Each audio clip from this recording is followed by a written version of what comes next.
Restaurant ஸ்டைலில் பன்னீர் butter masala எப்படி செய்யலான்னு பார்க்கலாம் வாங்க. இதுக்கு தேவையான இன்க்ரீடியன்ட்ஸ்: தாளிக்கிறதுக்கு பட்டை, சோம்பு, கிராம்பு, ஏலக்காய், பிரிஞ்சி இலை, அது போக முந்திரி பருப்பு, தட் இஸ் கேஷ்யூ நட், அப்புறம் கஸ்தூரி மேத்தி, இதுதான் வச்சுருக்கேன்.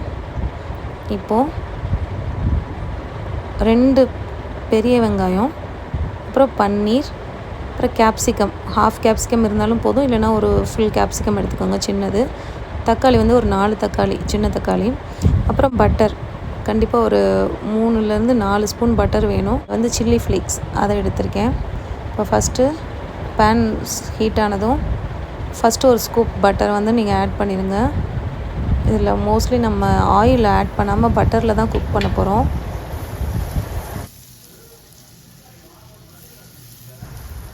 ஸோ பட்டர் நல்லாவே வந்து மெல்ட் ஆகிடுச்சு. இப்போது ஃபஸ்ட்டு கேஷ்யூ நட் போட்டுடலாம். கேஷ்யூ நட் போட்டு கொஞ்சம் ஃப்ரை பண்ணதுக்கப்புறம் நம்ம ஆனியன் சேர்த்துக்கணும். கேஷ்யூ நட் போட்டுருங்க. இது ஓரளவு கொஞ்சம் ஃப்ரை பண்ணால் போதும். ஃப்ரை பண்ணதுக்கப்புறம் ஆனியன் போடுங்க. ஆனியன் ஓரளவுக்கு நல்லா கட் பண்ணி வச்சுக்கோங்க. ஆனியன் ஃபுல்லாக ப்ரௌனிஷாக ஆகணுமானா அவ்வளோலாம் ஆக தேவையில்லை. ஓரளவுக்கு கலர் மட்டும் சேஞ்ச் ஆனால் போதும். அதாவது இந்த கலர்லேருந்து ஒரு மிரர் கண்ணாடி மாதிரி வரும், அந்தளவுக்கு இருந்தால் போதும். ப்ரௌன் ஷேடு அதெல்லாம் தேவையில்லை. ஸோ நல்லா சார்ட் அவுட் பண்ணிடுங்க. ஸோ இப்படியே சார்ட் அவுட் பண்ணிகிட்டே இருங்க. இது ஓரளவு கலர் சேஞ்ச் ஆகுது உங்களுக்கே தெரியும். ஸோ எனக்கு இன் பிட்வீன் என்னாச்சு, இன்கன்வீனியன்ட் என்னாச்சு அப்படின்னா, கேஸ் தீர்ந்து போச்சு. ஸோ என்ன பண்ண வேண்டியதாக இருந்ததுன்னா, அப்படியே இன்னொரு பேன், இண்டக்ஷன் பேஸ்டு பேனுக்கு ஷிஃப்ட் பண்ணேன். ஸோ ஈவன் இந்த இன்கன்வீனியன்ஸ் இருந்துமே எனக்கு இந்த பன்னீர் பட்டர் மசாலா ரொம்பவே சூப்பராக வந்துருந்துச்சு. இருங்க, ஷிஃப்ட் பண்ணிவிட்டு உங்களுக்கு காமிக்கிறேன். ஸோ இப்போ ஷிஃப்ட் பண்ணியாச்சு, பேனுக்கு மாற்றிட்டேன். இப்போ என்ன பண்ண போகிறேன்னா, கட் பண்ணி வச்சுருக்க 4 தக்காளியை ஆட் பண்ண போகிறேன். ஸோ இதுவும் ஆட் பண்ணிவிட்டு நல்லா வந்து கிளறி ஃப்ரை பண்ணிகிட்டே இருங்க, வதக்கிட்டே இருங்க. வதக்கி முடிச்சதுக்கப்புறம் இதை நம்ம ஃபைன் பேஸ்ட்டாக அரைச்சி வச்சுக்க போகிறோம். ஸோ இதுதான் பேஸு. இதுதான் நம்மளுக்கு வந்து இந்த பேஸ்ட் தான் நம்மளுக்கு திக்னஸ் கொடுக்கும் இந்த கிரேவிக்கு.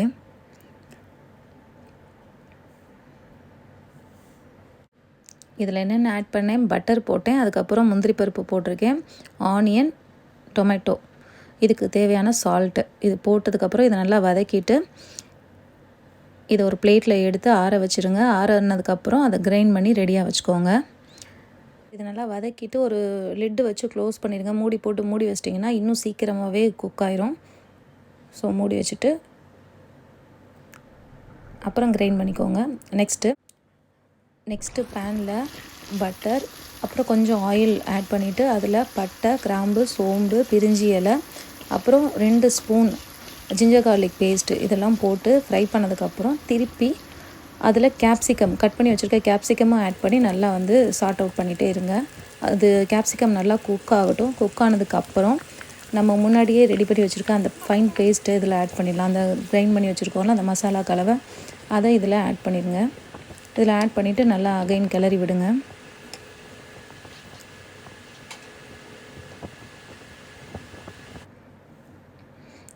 நம்மளுக்கு இந்த கிரேவிக்கு தேவையான அளவுக்கு கொஞ்சம் வாட்டர் ஆட் பண்ணிக்கோங்க. ரொம்ப வாட்டர் ஆட் பண்ணால் அது ரொம்ப வாட்டரியாக போயிடும். ஸோ ஓரளவுக்கு ஒரு திக் கன்சிஸ்டன்சி வர அளவுக்கு வாட்டர் ஆட் பண்ணால் போதும்.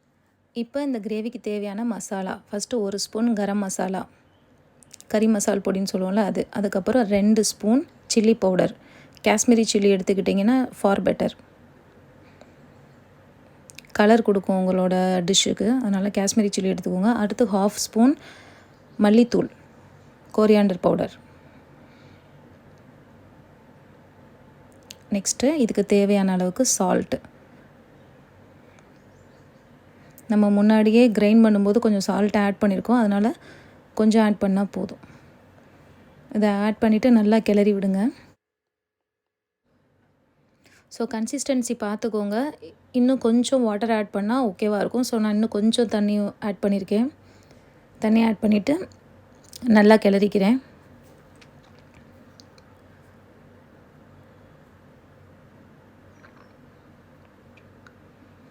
ஸோ இது நல்லா கிளறினதுக்கப்புறம் ஒரு பாயில் வரட்டும்.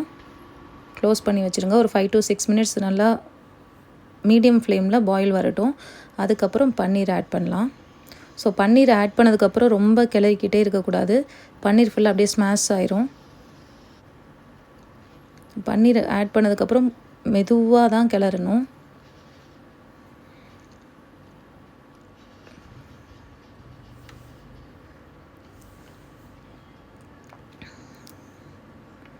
இப்படி ஒரு 1 or 2 மினிட்ஸ் இப்படி கிளறிட்டே இருங்க. இந்த ஹீட்லேயே பன்னீர் நல்லா குக் ஆயிரும். அதுக்கப்புறம் சில்லி ஃப்ளேக்ஸு, இது வந்து 1 ஸ்பூன் அளவு சில்லி ஃப்ளேக்ஸ் ஆட் பண்ணுறேன்.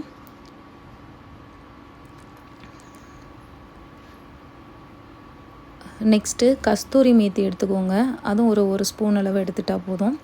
கஸ்தூரி மேத்தி எடுத்துகிட்டு 2 கையில் வச்சு நல்லா ஸ்க்ராப் பண்ணி போட்டு விடுங்க. அப்போ தான் அதோடய ஃப்ளேவர் வந்து ஃபுல்லாக டிஷ்ஷில் அப்சர்வ் ஆகும். இது ஃப்ளேவரபுளாக இருக்கும். அதே மாதிரி டேஸ்ட் வைஸும் ஒரு நல்ல டேஸ்ட்டு, ஒரு அரோமா இருக்கும் இது ஆட் பண்ணும்போது. ஸோ கஸ்தூரி மேத்தி ஆட் பண்ணிக்கோங்க. 1 ஸ்பூன் சுகர் ஆட் பண்ணிக்கோங்க. சுகர் ஆட் பண்ணதுக்கப்புறம் லைட்டாக கிளறி விடுங்க. சுகர் ஆட் பண்ண மறந்துடாதீங்க. அப்போ தான் உங்களுக்கு அந்த ஹோட்டல் அளவுக்குள்ள டேஸ்ட் உங்களுக்கு கிடைக்கும் டிஷ்ஷுக்கு. ஆட் பண்ணி ஒரு 1 மினிட் க்ளோஸ் பண்ணி வச்சுருங்க. அதுக்கப்புறம் லாஸ்ட்டாக அகைன் பேலன்ஸ் உள்ள பட்டர் ஆட் பண்ணிடலாம். ஸோ இந்த பட்டரும் போட்டு ஃபுல்லாக கிண்டிடக்கூடாது. ஓரளவுக்கு பட்டும் படாமல் தான் கிளறணும். அதான் final stage. So butter add பண்ணிவிட்டு ஃபுல்லாக டிஷ்ஷில் போகிற மாதிரி ஆட் பண்ணிவிட்டு க்ளோஸ் பண்ணிவிட்டு அகைன் ஓப்பன் பண்ணிடுங்க. அவ்வளோதான், உங்களோட டிஷ் ரெடி ஆயிடுச்சு. பன்னீர் பட்டர் மசாலா. இது வந்து நீங்கள் சப்பாத்தி கூட சாப்பிட்லாம், இல்லைனா பரோட்டா கூட சாப்பிட்லாம். ரொம்பவே டேஸ்டியாக இருந்துச்சு.